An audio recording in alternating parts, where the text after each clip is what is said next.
السلام علیکم ناظرین، آپ دیکھ رہے ہیں ڈرامہ سیریل ماں نہیں ساس ہوں میں۔ اگر آپ کو ہماری یہ ویڈیو اچھی لگے اور اس کو لائک کریں اور ہمارے یوٹیوب چینل پاکستانی ڈرامہ کو سبسکرائب کریں۔ عروج جو سے ہوتی ہے وہ ان تمام باتوں کی وجہ سے کافی زیادہ ڈسہارٹ اور بہت زیادہ پریشان ہوتی ہے،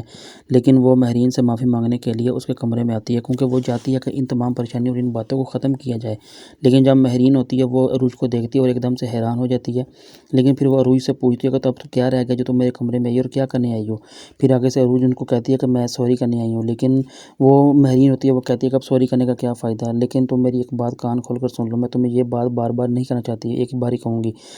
مہرین آگے سے عروج کو کہتی ہے کہ میں تمہیں یہ بتانا چاہتی ہوں کہ تمہارا سلمان کے اوپر کوئی حق نہیں ہے، اگر سلمان صرف میرا بیٹا اس کے اوپر میرا ہی حق ہے۔ لیکن جب یہ بات عروج سنتی ہے تو وہ ایک دم سے پریشان ہو جاتی ہے اور بہت زیادہ ڈسہارٹ ہو جاتی ہے، کیونکہ ایک تو اس کو صدمہ اپنے ماں باپ کے کھو جانے کا ہوتا ہے اور دوسرا سلمان کی ان باتوں کی وجہ سے، اور مہرین جب اس کو ڈسہارٹ کرتی ہے۔ لیکن عروج جو ہوتی ہے اس کے یہ اس طرح کی باتیں برداشت نہیں ہوتی، لیکن وہ نہیں چاہتی کہ وہ سلمان کو کسی قیمت میں بھی کسی حالت میں بھی کھوئے۔ لیکن جو مہرین ہے وہ سلمان کو عروج کے ساتھ نہیں دیکھنا چاہتی، نہ ہی اس کو پسند کرتی، کیونکہ جو اس کی مہرین کے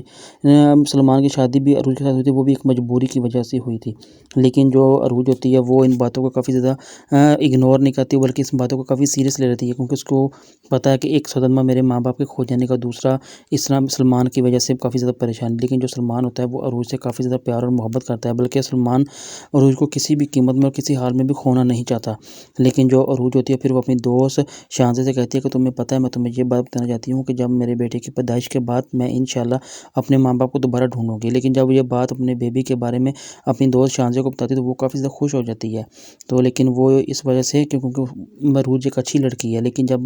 مہرین عروج کے کمرے میں جانے کی کوشش کرتی ہے تو وہ باہر کھڑے ہو کر یہ بات سنتی ہے کہ عروج آگے سے کہتی ہے کہ میں اپنے بیبی کی پیدائش کے بعد جتنی جلدی ہو سکے اپنے ماں باپ کو ڈھونڈوں گی اور ہر قیمت میں اور ہر حال میں ڈھونڈ کے رہوں گا، کیونکہ مجھے پتہ ہے کہ میرے ماں باپ کوئی اور ہے، اس لیے میں اب ان کو ڈھونڈنا چاہوں گی، اور کون ہے کیسے ہیں، لیکن یہ اب میں اپنے بیٹے کی پیدائش کے بعد انشاءاللہ ان کو ڈھونڈوں گی ہر حال میں۔ لیکن جب یہ بات مہرین سنتی ہے تو ایک دم سے حیران ہو جاتی ہے کہ اس کا مطلب